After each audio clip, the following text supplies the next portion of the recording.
Hi, my name is Olivia Beck. I'm a family nurse practitioner student at Auburn University, and I'm going to be talking to you about restless leg syndrome. What is restless leg syndrome? It is a sensory motor disorder consisting of a strong, nearly irresistible urge to move the limbs. It usually affects the legs, at least initially, but may also involve arms or other parts of the body. The diagnosis depends primarily on the patient's history, but for them, it's often difficult to describe. There is a criteria that must be met for the diagnosis. This includes an urge to move the legs accompanied by uncomfortable and unpleasant sensation in the legs.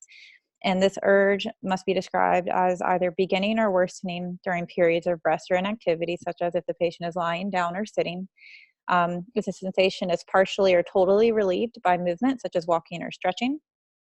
And if the sensation occurs exclusively or predominantly in the evening or night rather than during the day.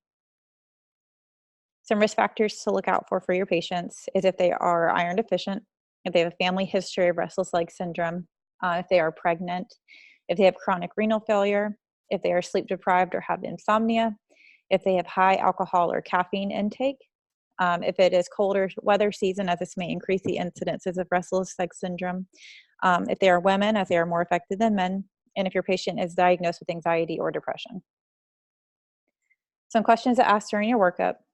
Do you notice a sensation at a certain time of day, whether it be morning, night, or all day?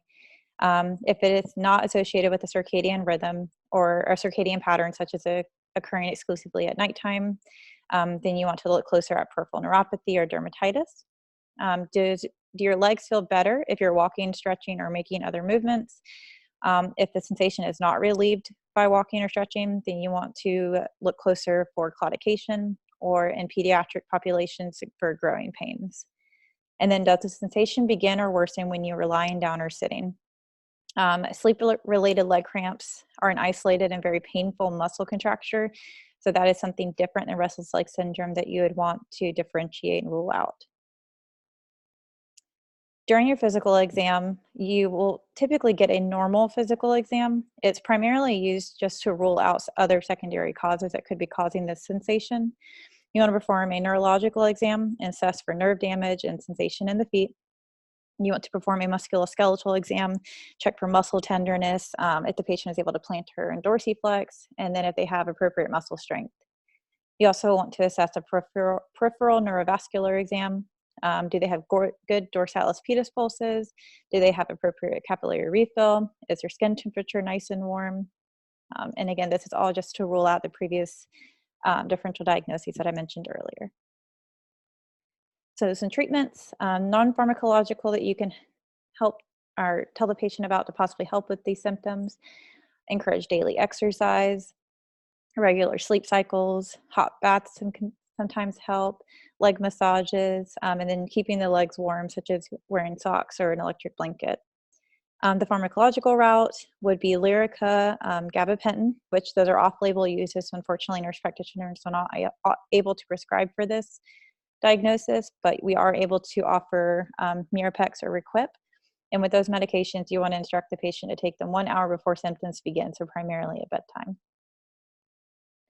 The outcome for these patients is that it is a lifelong condition and there is no current cure. We are able to subside with resolution of the precipitating factors, and then the current therapies that we're able to offer usually help control symptoms.